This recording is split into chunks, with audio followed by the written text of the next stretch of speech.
देखो हमें क्या निकालना है बोलो, बिंदु 1 2 3 और सदिश 3i cap plus 2j cap minus 2k cap के समांतर सदिश का सरल रेखा का समीकरण। सिर्फ आपको सरल रेखा का समीकरण निकालना है, ना कि कार्तीय समीकरण निकालना है। तो बताओ यहां पर सबसे पहले अब आप ही लोग बताएंगे, बोलो ए वेक्टर का मान क्या बनेगा, यहां से बिंदु से बनाएंगे ए वेक्टर का मान क्या बन जाएगा, बताओ ए वेक्टर सदिश का समीकरण का मान। बोलो आई कैप प्लस क्या हो जाएगा 2j cap plus 3k cap. अरे आया समझ में? जो दूसरा आपको सदिश समीकरण दिया गया वो आपका वी वेक्टर बन जाएगा।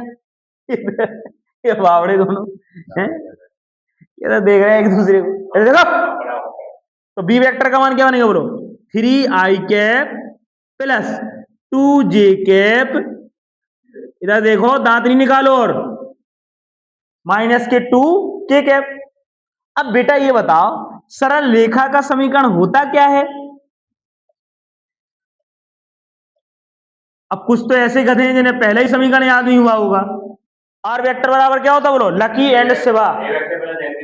अब सुधरोगे तुम लोग, ए वेक्टर प्लस के एन बी वेक्टर।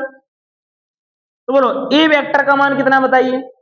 अरे बताओ, अब तो मुंह से नहीं बोला जा रहा है क्या ये बात। आई के कैप प्लस के 2j कैप प्लस के 3k कैप और प्लस एन बी वेक्टर। बोलो एन बी वेक्टर का मान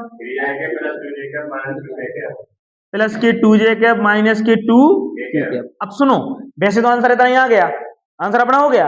अपन लोग चाहे तो साथ में एन का भी अंदर गुणा कर सकते हैं और कॉमन भी ले सकते हैं। ऐसे मत घबराना कि ऐसे लिख दे, ऐसा भी लिख सका जा सकता है इसको। देखो हम लोग बेटा लास्ट, वैसे तो आंसर अपना इतना ही बहुत है, यही काफी आ सकता है।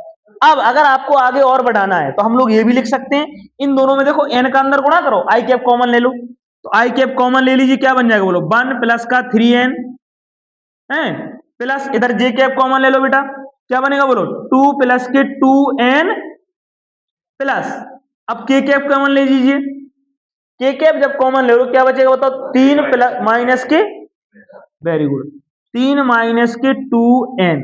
इस प्रकार से आपका इस सरल रेखा का समीकरण आ जाता है। ठीक है, ओके कर जाइए।